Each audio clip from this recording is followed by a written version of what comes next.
उत्तराखंड में समान नागरिक संहिता लागू किया गया है। ये कानून महिलाओं के इन तमाम अधिकारों को खत्म कर दे रहा है। ये सिर्फ स्त्री और पुरुष की बात कर रहा है, ये ट्रांसजेंडर की कोई बात नहीं कर। सुप्रीम कोर्ट के जरिए ट्रांसजेंडर के अधिकारों को मान्यता देने का काम चल रहा है और दूसरी तरफ ये नागरिक संहिता ले आकर के उनके अधिकारों को खत्म किया है।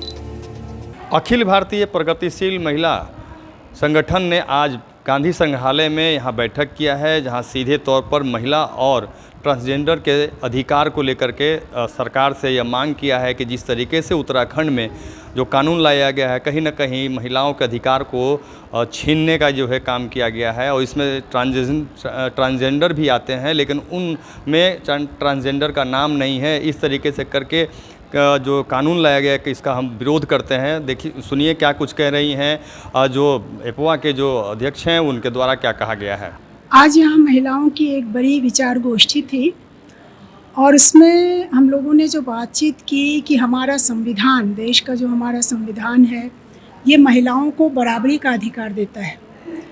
हर मामले में महिलाओं को बराबर मानना, लिंग के आधार पर कोई भेदभाव न करना, उनके अपने आत्मनिर्णय का अधिकार को मान्यता देता है।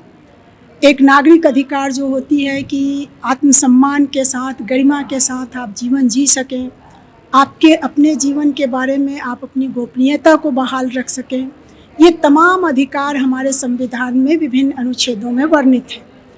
लेकिन आज जो उत्तराखंड में समान नागरिक संहिता लागू किया गया है, ये कानून महिलाओं के इन तमाम अधिकारों को ख़त्म कर दे रहा है। हम लोग लगातार ये कहते रहे थे कि हमारे देश में जितनी विविधता है, विभिन्न धर्म के लोग हैं, विभिन्न रीति रिवाज हैं, सबके अलग अलग रीति रिवाज हैं और इन विविधताओं में ही हिंदुस्तान की खूबसूरती है। इसलिए यहाँ पर एक कानून नहीं हो सकता है। दीवानी कानून, जिसको सिविल कोड जिसको कहते हैं, वो शादी, विवाह, बच्चों के लालन पालन, उत्तराधिकार, इससे संबंधित जो कानून है, उन कानूनों में जो विविधता है, उन विविधताओं को बनाए रखते हुए ज़रूरत इस बात की है कि हर कानून में महिलाओं को बराबरी की जगह मिले। महिलाओं के साथ जो भेदभाव है वो भेदभाव ख़त्म हो। लेकिन उत्तराखंड में जो कानून लाया गया है, ये इस पूरी विविधता को तो ख़त्म करता ही है, ये महिलाओं के अधिकारों को भी काफ़ी संकुचित कर रहा है। और इसके साथ साथ हमारे देश में आप देखेंगे कि आज जो ट्रांसजेंडर है, जिसको हम LGBTQ समुदाय कहते हैं, वो भी इंसान है, वो भी मनुष्य हैं। उनको भी सम्मान के साथ, गरिमा के साथ जीवन में एक आम व्यक्ति की तरह जीने का अधिकार होना चाहिए। लेकिन ये उत्तराखंड का जो समान नागरिक संहिता है, ये सिर्फ स्त्री और पुरुष की बात कर रहा है, ये ट्रांसजेंडर की कोई बात नहीं कर रहा। तो एक तरफ हमारे सुप्रीम कोर्ट के जरिए ट्रांसजेंडर के अधिकारों को मान्यता देने का काम चल रहा है और दूसरी तरफ ये नागरिक संहिता ले आकर के उनके अधिकारों को ख़त्म किया जा रहा है। उसी तरह से आप देखेंगे कि महिला आंदोलन लगातार लड़ता रहा इस देश में कि जैसे वैवाहिक बलात्कार, विवाह के भीतर जो बलात्कार होता है, इसको बलात्कार के दायरे में ले आना जाना चाहिए। लेकिन उत्तराखंड के कानून में इसको कोई जगह नहीं दी गई है। लड़कियों को जो अपने बारे में, एक बालिग व्यक्ति को अपने बारे में निर्णय लेने का अधिकार है कि वो कब शादी करेगा, किसके साथ शादी करेगा, किसके साथ रहेगा, ये हमारे संविधान ने उसको आत्मनिर्णय का अधिकार दिया है। लेकिन जो कानून बना है, ये इन सारे अधिकारों को ख़त्म कर रहा है। ये सब कुछ उसके माता पिता की अधीनता में ले आया जा रहा है।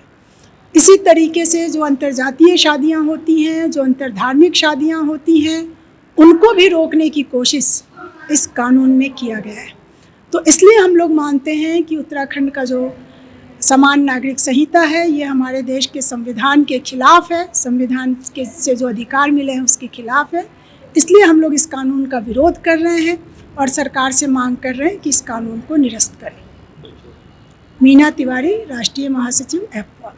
तो सुना आपने, सीधे तौर पर यह कहा गया कि जिस तरीके से यह कानून लाया गया है उत्तराखंड में, इसका विरोध जो है लगातार अब होता रहेगा, इसलिए कि देश में जिस तरीके से सुप्रीम कोर्ट की ओर से भी एक निर्देश जारी किया गया था कि जितने भी ट्रांसजेंडर्स हैं उन सभी लोगों को एक जो सम्मान है वो सम्मान दिया जाए, और इसमें जो महिला का या फिर ट्रांसजेंडर का जो अधिकार है वो दोनों जो है काफ़ी ज़रूरी है। लेकिन इस बार जो कानून लाया गया कहीं ना कहीं इसमें दोनों के अधिकार को छीनने का प्रयास किया गया है। इसको लेकर के आज जो है ये प्रदर्शन जो है आज बैठक भी किया गया और आगे प्रदर्शन का भी कार्य करेंगे। लेकिन सीधे तौर पर सरकार से या केंद्र सरकार से भी यह मांग किया गया कि इस जो अधिकार है महिलाओं का उसे छीनने का प्रयास न करें, अन्यथा सारी महिलाएं जो हैं वो अब सड़क पर उतर जाएंगी। आर्यन खबर के लिए पटना से संजय कुमार की रिपोर्ट।